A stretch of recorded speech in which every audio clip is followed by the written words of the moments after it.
recording artist and you expect to have gigs, you must have your song up there. It must be a hit song. You know, you must have everyone know about your song. They must like it for them to call you to their gigs. But now on the other side of the band, like live band, by the way, we did so many gigs long before we even went to mainstream, long before we recorded our own song, long before people got to hear our own recordings. Because when in a live band, you just need to pick songs that people like, you play them live and you play them well. Or covers. Like you do covers, you know. And that way, if you're a good band that plays well, people get to enjoy what you're doing and they call you for gigs, you know. So it's very easy to get gigs as a band for More me than a mainstream artist. than a mainstream artist. Look, I can pick the tema and do it live and do it well, do a cover to it, you know. And someone calls me for another gig for doing that, you know. I don't have to have a song up there to have gigs, and especially when you're a band. Actually, we got so many gigs. We'd get into a gig, like a wedding, for instance, na tunapiga kazi, guys like what we're doing, and then sema, hey, by the way, you guys are doing a good job. Can I get your card? Niko na event nataka kuwaitia. Like, yeah, sawa, sure. You even negotiate and then when you're cutting the deal, you're like, by the way, munaitwa nani? You know, as in they don't even know the name of the band, but they just like they just appreciate and they want to do something with you, even before they even get to know what you look. Or, I mean, what the name is. So it's much easier for me. I know I felt it's much easier to get work as a band than when you're in the mainstream industry. So actually, KMO, the Tima is actually mainstream, senior. Yeah, it's really. So yeah, when really you compare and contrast, when you're marketing anything Samawati did, what you guys did with Stiga, what was the difference? How hard how easy was it to put your music out there to the people? I think for the mainstream industry, it works a bit different from the band, because mainstream is really much about, like, you know, how interesting is your product to, like, the mass, you know, the masses. How catchy is the tune? Yeah, exactly. And sometimes, you know, for a band, it's not about that. It's about what's the quality of the music, you know, how good is the guitar sounding, how good are the vocals sounding. So it's a bit different, because the mainstream is like more of hype, you know, catchy, just trendy. Yeah, trendy stuff, you understand? Yeah. That's actually the perfect word. Yeah. What's working trendy right now? Exactly. You know, you have to move with the what beat is eating inakula. Yeah, the beat gani inakula saizi. So that's what go for. It's not like what you like. In a band, you'd go for a beat that you feel like nataka mimi na feel song iende hivi, you know? And then you fix that beat. You just do it. Like when you're in mainstream, you have to go for something that's working right now. You know, the beat gani inakubalika right now. So that's what somehow you go for, the lyrics, the kind of video that people would appreciate faster. You know, you do a concept that would be moving quite fast. But on this other side, anything goes for us. Yeah, anything goes for us. That's interesting, because you know there are not many bands in zinajua hivyo, unajua? Sure. Acha tuongele the artist part here. So let's say, picture this: you're a mainstream artist, you're a solo artist, you don't have another guy in the group. Yeah. How would you go about marketing your stuff? As in, what are the tricks of the trade? Because unajua kuna so many other artists, especially kwa studio mashinani, the new upcoming artists, and they need to know how to do what they do, how to make it into a business and how to earn money from the music. Yeah. So where should they start? Should they go out and get a manager? What should they do? I think umetoa words kutoka kwa mdomo. For such an artist, I would advise, if you don't know how to go all the way through, get a manager, someone who knows where to place your music, who to talk to. First of all, you need to get your music on social media. Nowadays, it's much easier to get your music out there than it was before. Unajua kitambo, you had to walk to a radio station, unawapatia, wanavunja CD zingine. I mean it was tough. Zingine ina misplaceiwa. I mean it was rough. But nowadays you can put your music on your channel. You can have your personal channel on YouTube, and guys can, you know, go and view. Yeah, can go and view. You have a Facebook right now. Facebook inachukua videos. You can upload your video and guys can begin to know you, what you do. You know, there's so many channels. You can send a song via email to a radio presenter, so you don't really have to go to the radio presenter. It's a call away. You send the email, he gets the song, he reviews the song, calls you back. So there's so many avenues. But if you don't know how to go, you know, like hizo njia zote, you can always get a manager or someone who knows how to go about it. Yeah, just to add kidogo, because you know, kusema manager is very easy. It's because like when you're starting as a new artist, there's so much of that is expected of you. You need to produce, you need to do videos, which is manager. Okay, mention manager pia ni do, you know, and this is where consistency comes in. Where if you can't afford a manager, just be consistent with what you're doing. Consistent. Continue producing. Utafanya. So actually, there's a joke that is made that most of the time when you're coming up and you're doing the first songs, most of them huwa zina hit kwenu na zina hit kwa studio, you know, kila mtu anakuchocha kwa studio. Kila mtu anakuchocha. That was a saying even in the 90s or some. It still is so many pieces hiyo ngoma yako made kwa studio peke yake. Exactly, you know, which was actually true. It's true. No, it is true mpaka saizi. Hata saizi it's still applying. As in, kila mtu anakuchocha, manzi ngoma yako ni mbaya. You know, and you're so excited about it. And that is as far as it can go. Hakuna mtu ako na idea, unatry kupatia watu.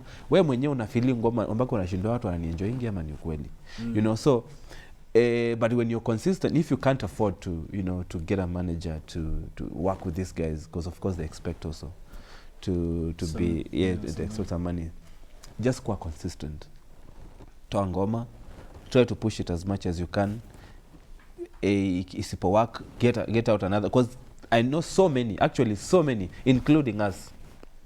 So many guys, Kemo can tell you, that we worked through, learned our mistakes, you know, made blunders, tukakuliwa na some of those so managers called, you know, promoters are watu. I mean, along the way, you know. So many guys, and through that, you get to know how the game goes. You can even be your own manager.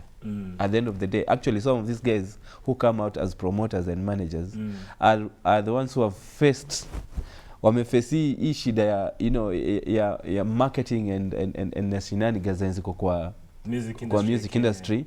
Mpaka akikama out kukwambia you need to do this and this and this. Hakuna mtu alimkalisha chini kumteach. Amejilania in the industry pole pole. Let me ask you guys, kumekuwa na so much grief with regard to Kenyan promoters, even now, especially even with the big artists. Nasikia mtu alikama akasema ati these guys, they didn't pay me, they promised this amount. What do you do then? Because it was a contract, yeah? But these guys bado kona guts za kwenda nyuma ya contract. So how would you approach such a, especially as an upcoming artist? Unajua? Hapo watu kijitetea, they're like tajitetea tutupeleka hapo. I think hiyo ni kitu tu have kudeal nayo personally, because Eric anacheka juu kwa experience kitu kai. No, it's because we've experienced that. You have? We've had, yeah. As in, I'm saying, vile Eric anakuambia tumegrow in the music industry. You know, us guys, we started music kitambo sana. He started music, I think, in 2004. Yeah. I started in 2006. So up to now, 2017, obviously, more than a decade, you have learned a lot. 10 years, yeah. So, hiyo experience utapitia watu wanakugonga, watu wanakunyang'anya, and they're there. Swindlers. And there are so many. So many. Yes, so many. How do you spot them? How do you avoid them? And what do you do when you need that cash? Unajua rent lazima ulipe. You won't. So what do you do? The saddest thing is you won't know until it happens. until that is so until sad. your pesa imeenda, you know. That is so sad. So this guy, you see them up there, you know, they approach you and yaje, hey, I like what you're doing, you know, that's how they come. I like what you're doing. Your project is, you know, so we can do something to to push it and make it a bigger thing, So it sounds good on I paper. am like, you're excited is what we need to do, and then they come up with some new projects here. I can introduce you. So we'll need probably some specific amount of money. Like, okay, achania ni hustle. Of course, hauna do. So you go, ngangana kidogo, get nini, and then now you give them. Boss, and disappear. You won't see them. None of the things that you had discussed, you will see. And then that's when you realize, before you know it, you can't reach them, you can't see them, and that's it. And some of them, it was so sad, eh? I mean, it is sad until you wonder, watu wanaonanga pale juu, kwani they make money out of these smaller artists who have no idea what they're doing. Because some of the guys that we had to deal with are serious players in the market. And you could easily trust them. Very, very easily trust them. Like now today, if Kemo came to you and told you, we can do this and this and this, it's so easy to trust. Because you see them out there. Yeah, you see them out there. It's so easy. And then you realize, after you commit yourself, you can't reach them anymore. They're just gone with your money. Yes, and that's how it is, and it's very sad. So that's why I would advocate sometimes because young artists want to be where you are, but they don't know what you've gone through. It is we didn't find ourselves here. It wasn't by accident. It's been more than 10 years, as you said. And if you wake up one day, I might not have such a big name, but I eat off music. I don't have anything. I don't do anything. Anything I have, I get it out of music. And it's just because of live band. I play in a live band. And I would highly advise these young artists who can perform and sing well live. I can advise them any day to try and fix a band and try to do gigs, because it's very easy to make money out of a live band. You don't have to have a big name. Yeah. As a music producer, yes, is it the same thing? Unajua, actually, first of all, to start off, the capital to start your studio. Sure. Ilikuwa easy. Naweza sema, the studio that I'm running right now, it's called Elea Entertainment, and just to add on that, we are coming up with a program to try to, just on what we're discussing right now, to help artists who are coming up to come up, because like I told you earlier, there's so many channels. There's Facebook, there's YouTube, there's all those channels that artists do not have any idea. And we have this program that we are helping artists to develop their talents, where we feel your lyrics are not right, we can fix the lyrics and just have your product out there. And ni kitu utaona kani kuboost post, utaona tuna boost post na ido ni wewe umetoa, so it will be something straight. Back to the point that you were saying about how I started the studio.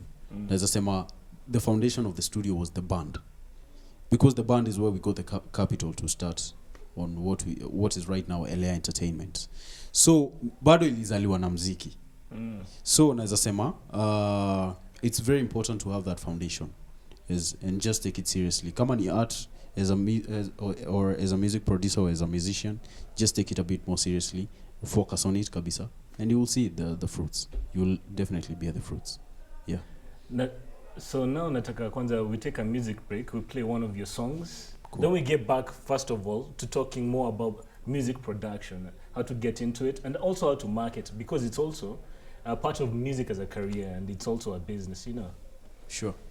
So twende kwa nyimbo inaitwa Harusi.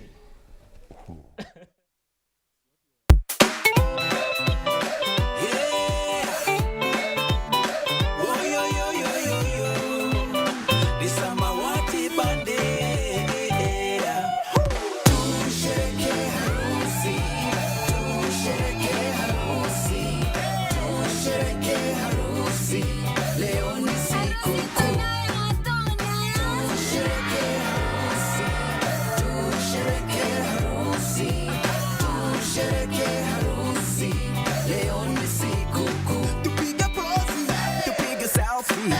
socialize na marafiki, tucheze densi na maanti, isikuti na bugiti, Mola tubariki, tuishi pamoja, tuishi kwa amani, tuishi kwa upendo, tusherehekee harusi, tusherehekee harusi, tusherehekee harusi, leo ni siku kuu.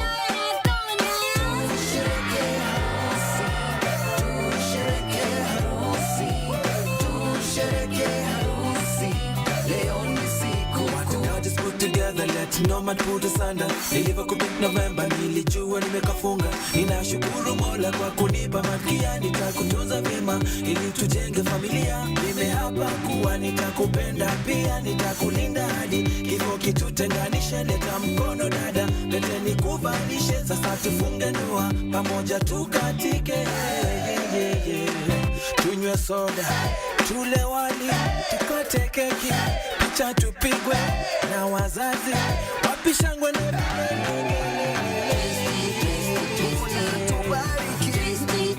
tuishi pamoja pamoja, tuishi kwa upendo, tuishi kwa amani, tusherehekee harusi, tusherehekee harusi, tusherehekee harusi, leo ni siku kuu.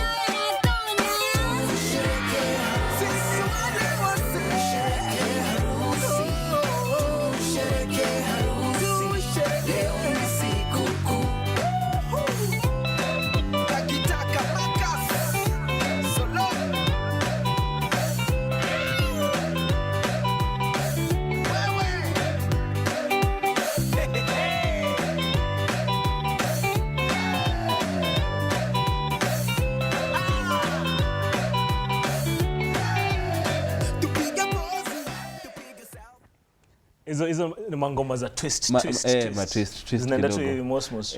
Hata unaweza dance hata kwa kiti, unaenda tu. You don't twist. yes, hiyo ni ile tu hauna pressure. So what people go. actually did not know about this is they also do video production.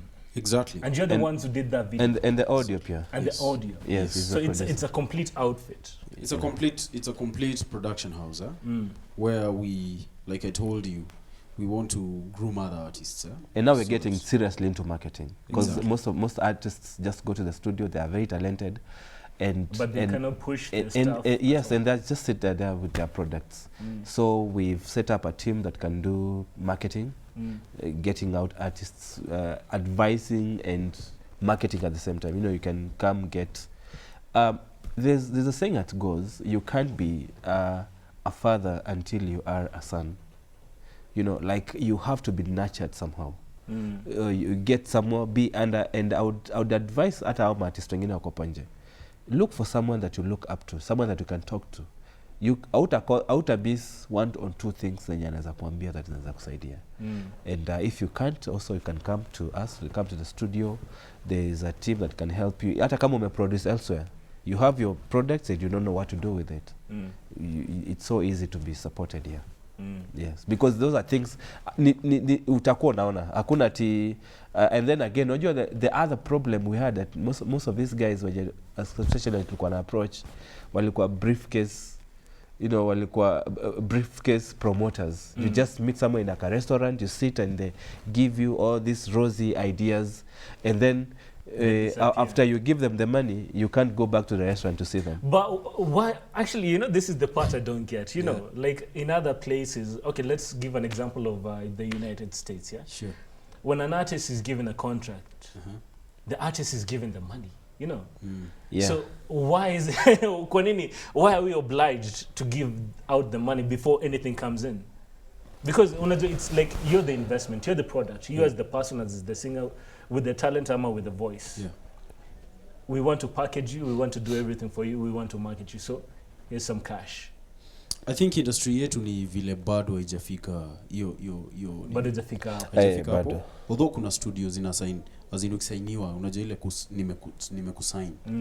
Is You're giving my some artists. working around cash or something. Yeah, there's always a way that you can work around about it. I can pay you off, like I give you 2 million, and then any product that you will produce will be mine.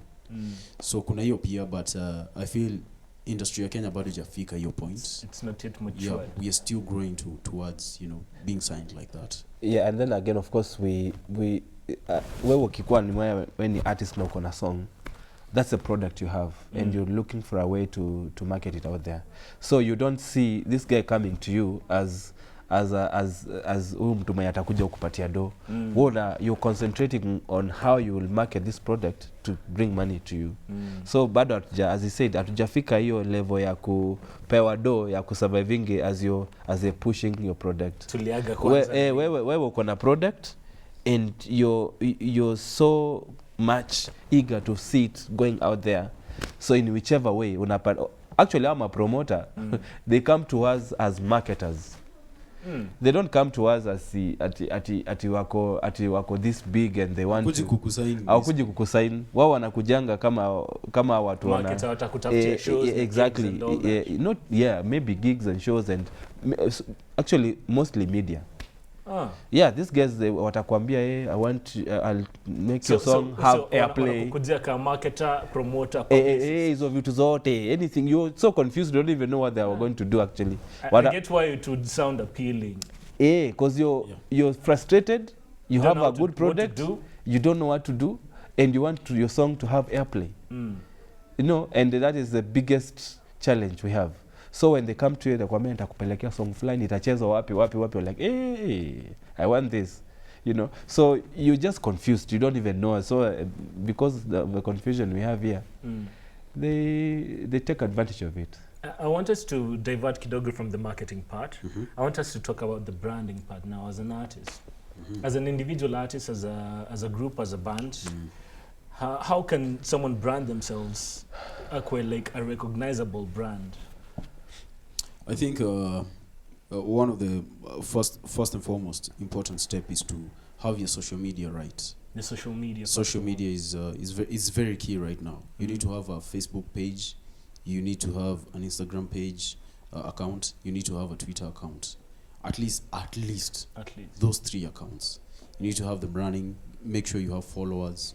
Go to a photo studio. Take nice photos. Place yourself out there in the industry. You also need to have a YouTube channel if you don't have a channel, or you can talk to someone who has a channel that is already running. Natatikia kweli kuweka vitu zake hapo. Kuna wengine hawezi kata. Wengine hawajui. Hata sisi when we did our first video, it didn't even appear in our channel. In your channel? Yeah. Actually, our first video is in other names channel. Exactly. And right now we're giving this advice to someone so that he doesn't have to repeat that mistake. You can open your channel right now on YouTube. Have your Google account right. As in, just make sure your social media. Nikikutafuta na jina yako. Kama unaitwa Eric Mwangangi. Nikikutafuta pale, I can get you, I can see you. Yeah. So, YouTube kidogo tuongele, monetization. How is that working out for Kenyans? The CPM, is it as much as the US? Is it profitable to be on YouTube in Kenya? I can say during the last 2 years, imekuwa tumeona increase. Before maybe 2014 kuendelea hivyo, Kenyans were not so much on YouTube, but right now Wakenya wana subscribe. So it's still growing in a way. So I mean it's something you can consider to venture in. Now unaweza jimonetize your account, but kama utaki hiyo hustle ya kufikiria do nini vile utatumia hiyo do, unaweza sign in to certain companies like us guys, we are signed to Zeze. And they're doing a good job. Yeah. So sorry, about branding. It's talked about social media. I'd like to also see it from a different angle. And now more of character. We, as an artist, what you look and what you'd want the, how is it called, the fans, fans to have a perception about you. You know, so you have to make us believe that what you look is what we will see, is what you are. And if what you see is what you get, basically. What you see is what you get, basically. And especially when you're in in live band, I would like to approach it from that side. Okay. Is that there's a lot of contact with the clients and fans and on the ground. Hii yetu by then is different sana. It's not like when you're a mainstream artist, you're just there, you just uko background waiting ile time utaitwa just chopoka, given a mic and then uimba and then you disappear. We go to a gig when we play there for 6 hours straight. 6 hours. Yes. So you can see the amount of contact, a lot of interaction with clients and fans and all these guys. So and that's where character really comes in. If you're this guy who's not approachable, if you're this guy who's arrogant and time, you can't keep time for the gigs. You're always late. You're not dressed decently. It somehow repels. You can't keep. You can't It's yes, it's very bad for business. You can't keep your clients for so long, because with time atakuja kurealize, okay, you're doing a good job, but you. But that's also the same as an artist, as a solo artist. Not really just as a band. You have to build a rapport, even online, especially online. I think. Sure. Because you can't, you can't wake up in the middle of the night, tweet whatever it is you want, Exactly. and expect people to have the same perception. Perception. You know. Yeah. Exactly. Yes, like I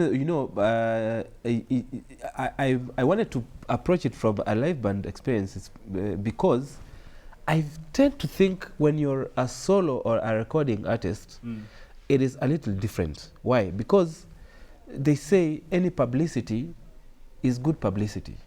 Which is a bad thing, but a it bad happens. Like you can I don't want to mention names, but you can see artists who come and play some very controversial posts on their social media, and guys are busy talking about it. It trends, basically. It trends. and they are happy, and the next thing they are all over interviewed.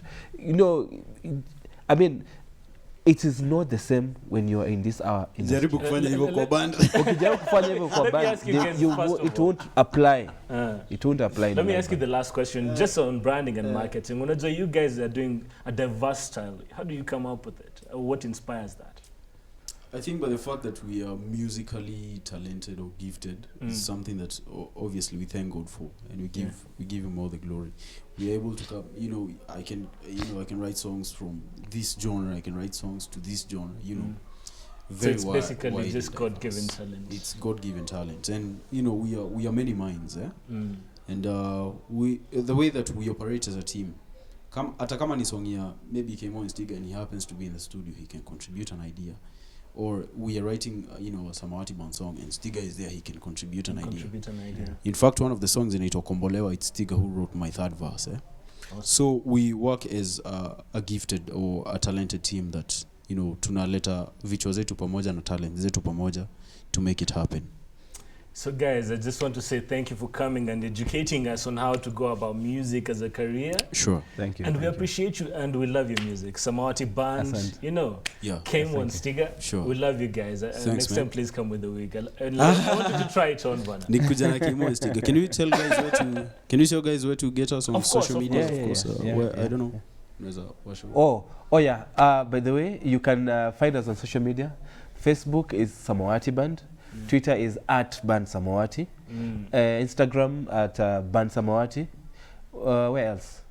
M-Pesa. M-Pesa. 07. Can we also give our office line? Of course, sure. Our office line, and they can find it. 0721 254 202. 201 254 202. We do gigs, weddings, private parties. We have a recording studio, Elea. Videos and audios and marketing, actually, especially for young artists who really don't know what to do. We have a serious team in the studio, in our office, that can, assist them and do all this. So just get your number, by the way. Oh, number. 07. As in, mimi, skia, cheki. Okay, sawa. Mimi niko hapa, sijasikia, unaget. Okay, sawa. For the sake of Kemo mwenye ako hapa anajasikia. 0721 254 202. 21 254 202. Just hit on the line and we will assist you. Okay, awesome guys. So as you heard, mnaweza pata kina Samawati Band hapo. Yes. Kemo. Hapo. Mimi ndakuita tu ukiwa solo. Hiyo tutaongea solo sasa. Hata kwanza tusikie jipe moyo. Sasa. All right. Thank you.